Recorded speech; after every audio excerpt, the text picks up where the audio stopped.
Dans cette vidéo, nous allons traiter de la première étude de cas qui a pu être choisie donc par ton professeur et qui concerne la Seconde Guerre mondiale.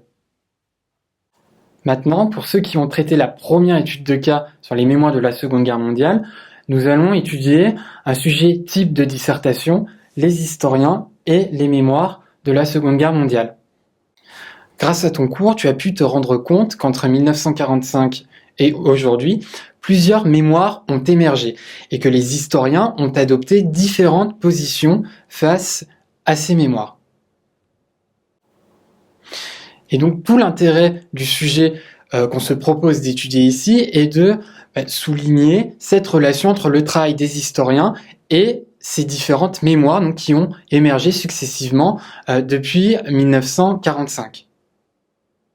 Donc c'est pour cette raison que nous allons adopter un plan chronologique pour traiter ce sujet, donc qui nous permettra de bien cerner l'émergence de ces différentes mémoires. Déjà, dans un premier temps, nous allons voir comment, entre 1945 et le milieu des années 70, le travail des historiens est rendu difficile par le poids d'une mémoire officielle qu'on qualifie de résistentialiste. Ensuite, dans un deuxième temps, nous allons voir comment les historiens se sont positionnés face à l'émergence de nouvelles mémoires, pour enfin, dans un dernier temps, voir comment, cette fois-ci, ils se sont positionnés face aux problèmes posés par les mémoires de la Seconde Guerre mondiale. Pour traiter cette première partie, qui porte donc sur la période 1945, milieu des années 1970, il faudra, dans un premier temps, grand A, rappeler quelques éléments de contexte et montrer en quoi la France est bien un pays meurtri et divisé par les événements de la Seconde Guerre mondiale. Il faudra rappeler le poids de la débâcle de 1940, de l'occupation nazie et de la collaboration du régime de Vichy dans la mémoire immédiate de la guerre en 1944. Et c'est parce que le pays est ressorti profondément divisé et meurtri de la Seconde Guerre mondiale qu'à la Libération, le général de Gaulle propose une mémoire officielle du conflit, qu'on qualifie de mythe résistentialiste et qu'il définit notamment dans un discours resté célèbre et prononcé le 25 août 1944 dans l'Hôtel de Ville de Paris au lendemain de la libération de la capitale. Paris outragé, Paris brisé, Paris martyrisé, mais Paris libéré, libéré par lui-même, libéré par son peuple avec le concours des armées de la France, avec l'appui et le concours de la France tout entière. Donc dans cet extrait, le général de Gaulle définit le contenu de cette mémoire officielle résistentialiste qui s'impose jusqu'au milieu des années 1970 et qui présente une France unanimement résistante et qui s'est quasiment libérée toute seule. Ce mythe résistentialiste devient, au cours des années 50, la mémoire officielle de la Seconde Guerre mondiale, ce qui explique toute la censure que l'on fait à l'encontre des lectures alternatives du conflit, ce qui explique aussi l'amnistie rapide accordée au début des années 50 aux anciens collaborateurs. Et ce mythe résistentialiste connaît son apogée sous la présidence de Charles de Gaulle, où on organise toute une série de cérémonies qui glorifient l'image du résistant, à l'image du transfert des cendres de Jean Moulin en 1964 au Panthéon et au cours de l'oraison funèbre donnée à cette occasion par André Malraux. Comme Leclerc entra aux Invalides avec son cortège d'exaltation dans le soleil d'Afrique, entre ici, Jean Moulin, avec ton terrible cortège. Avec ceux qui sont morts dans les caves sans avoir parlé comme toi, et même ce qui est peut-être plus atroce, en ayant parlé. Avec tous les rayés et tous les tondus des camps de concentration. Donc cette mémoire résistentialiste qui prend forme donc, dès la Libération connaît ses premières fissures à partir environ du milieu des années 1970. On assiste alors à l'émergence de nouvelles mémoires de la Seconde Guerre mondiale. Au milieu des années 1970, on entre en effet dans un nouveau contexte politique d'abord. De Gaulle quitte le pouvoir en 1969 et meurt l'année suivante. On entre aussi dans un nouveau contexte générationnel. En effet, une nouvelle génération arrive à l'âge adulte,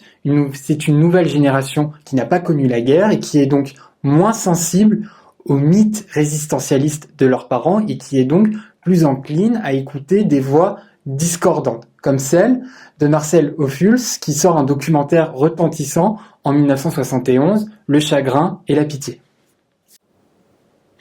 Au cours de cette période, on assiste également au réveil de la mémoire juive,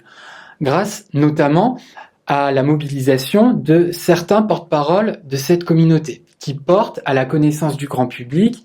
toute la spécificité et toute l'horreur de la déportation et du génocide des Juifs au cours de la Seconde Guerre mondiale, et qui sont des événements qui ont été tus à la Libération. Donc ceci passe par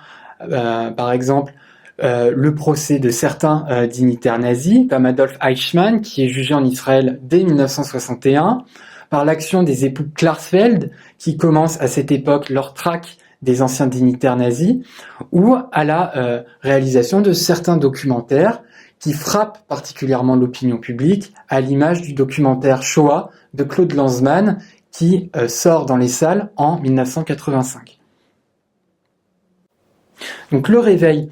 de ces nouvelles mémoires de la Seconde Guerre mondiale prépare l'opinion française à un regard critique sur cette période de l'histoire. C'est notamment le temps des premiers grands procès, comme celui de Klaus Barbie, qui était donc le chef de la Gestapo de Lyon, et dont le procès s'ouvre dans cette même ville en 1987. Les historiens, comme on va le voir dans la troisième partie, vont également prendre leur part à cette nouvelle lecture critique du passé.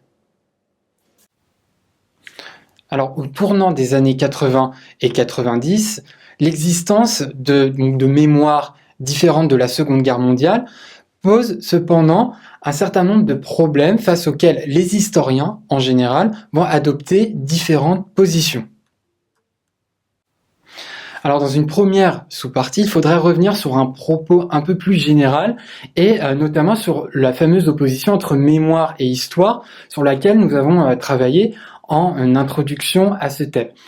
En effet, au début des années 1990, on assiste à une floraison de travaux d'historiens qui déconstruisent certains discours officiels et qui reviennent notamment sur l'histoire du régime de Vichy et de la collaboration, dans la lignée des travaux pionniers d'un historien américain, Robert Paxton, qui dans son livre « La France de Vichy », publié en 1972, avait déjà souligné la proximité de l'État français avec la politique menée par les nazis. Au cours de cette période, les historiens interviennent également de plus en plus dans le débat public. Pourquoi ? Parce que tout simplement, un certain nombre de discours alternatifs sur la Seconde Guerre mondiale et son histoire commencent à émerger, et notamment des thèses négationnistes qui nient l'existence des chambres à gaz et l'existence du génocide des Juifs. Les historiens interviennent donc grâce à leur expertise, grâce à leur travail d'historien dans ce débat pour rétablir la vérité. Au cours des années 1990, les historiens prennent également position face aux lois mémorielles et au devoir de mémoire qui est organisé par certains acteurs et notamment par l'État dans sa volonté de prendre acte de l'émergence des nouvelles mémoires de la Seconde Guerre mondiale que nous avons étudiées. C'est l'époque notamment où, en 1995, Jacques Chirac, président de la République, reconnaît la responsabilité de l'État français dans la déportation et l'extermination des Juifs. Enfin, les lois mémorielles posent un certain nombre de débats chez les historiens, donc à l'image de la loi Guessot, qui est votée en 1990. Alors, si les historiens reconnaissent le côté positif de cette loi, donc qui a permis de faire taire les négationnistes, certains arguent du fait que, dans le fond, en imposant ces lois, l'État impose une vérité unique, ce qui peut donc rendre plus difficile le travail des historiens.